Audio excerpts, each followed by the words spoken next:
ফলতায় ফের জাহাঙ্গীর খানকে নিয়ে পুনর্নির্মাণ, পুষ্পাকে নিয়ে পুনর্নির্মাণ করল পুলিশ। পুনর্নির্মাণের সময় হাতজোড় করলেন, কানও ধরলেন, রাস্তার পাশে দাঁড়িয়ে দেখলেন এলাকার বাসিন্দারা।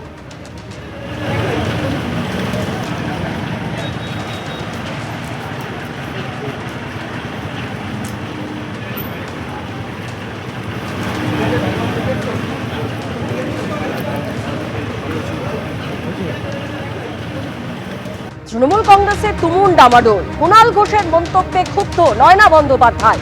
কুণাল ঘোষের বিরুদ্ধে দলকে নালিশ জানাতে চলেছেন সুদীপ পত্নী নয়না বন্দ্যোপাধ্যায়। দল কি ব্যবস্থা নেয় দেখে পরবর্তী সিদ্ধান্ত, ঘনিষ্ঠ মহলে এমনই বার্তা দিয়েছেন নয়না বন্দ্যোপাধ্যায়।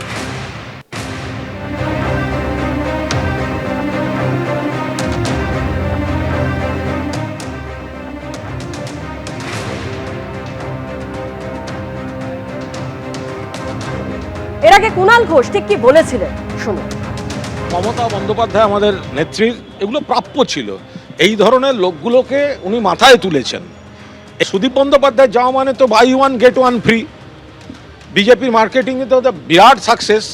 মানে শুধু সুদীপ বন্দ্যোপাধ্যায় একটা পরচুলো হলো, একটা ওরকম একটা অদ্ভুত টাইপের লোক পাওয়া গেল তাই নয়, তার সঙ্গে একটা ভ্রাম্যমান বিউটি পার্লার পাওয়া যাবে। হ্যাঁ, ফলে buy one get one free. কিন্তু এটা মমতা বন্দ্যোপাধ্যায়ের প্রাপ্য পাওনা, এই ধরনের জিনিসপত্রকে উনি মাথায় তুলে রেখেছিলেন। এবং এই যে তাপস রায়কে চলে যেতে হলো, কেন যেতে হয়েছে? তাপস রায়ের মতো একটা দক্ষ নেতা। এই সুদীপ বন্দ্যোপাধ্যায় হোয়াটসঅ্যাপ করে করে কেঁদে কেঁদে বলেছেন মমতা আমাকে উত্তর কলকাতার সভাপতি আবার করে দাও।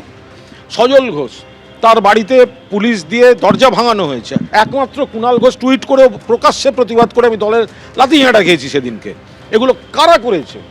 এই ওখানকার যারা এইসব লোকজন। আর আজকে আমাকে সাসপেন্ড করা হয়েছিল কেন? আমি বলেছিলাম মানুষ হিসেবে তাপস রায় ভালো, আমাদের দলের প্রার্থী সুদীপ বন্দ্যোপাধ্যায়, তাহলে আর মানুষ হিসেবে তাপস রায় ভালো আমি বলেছিলাম, আমাকে সাসপেন্ড করে দেওয়া হয়েছিল। আজকে দেখুন কে ভালো কে খারাপ। যেটা সূত্র মারফত জানা যাচ্ছে যে তিনি ঘনিষ্ঠ মহলে এটা জানিয়েছেন যে তিনি এখনো অবধি তৃণমূলেই আছেন এবং মমতা বন্দ্যোপাধ্যায়ের সঙ্গেই আছেন।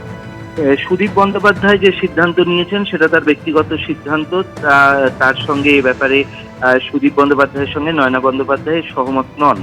কিন্তু সেই জায়গা থেকে হচ্ছে যেভাবে কুণাল ঘোষ তিনি যেভাবে নয়না বন্দ্যোপাধ্যায়কে বিভিন্ন ভাষায় আক্রমণ করেছেন, বিভিন্ন বক্তব্য রেখেছেন তার সম্বন্ধে, সে ব্যাপারে কিন্তু নয়না বন্দ্যোপাধ্যায় যথেষ্ট ক্ষুব্ধ এবং এ ব্যাপারে তিনি দলকে বিষয়টি জানাবেন যে তিনি তৃণমূলের একজন বিধায়ক হওয়া সত্ত্বেও তাকে কেন এইভাবে আক্রমণ করা হচ্ছে এবং সে ব্যাপারে দল কি ব্যবস্থা নিচ্ছে সেগুলো কিন্তু সেই ব্যাপারে দলের কাছে জানতে চাইবেন এবং দলের কাছে পুরো বিষয়টি তিনি জানাবেন, এমনটাই জানা যাচ্ছে সূত্র মারফত।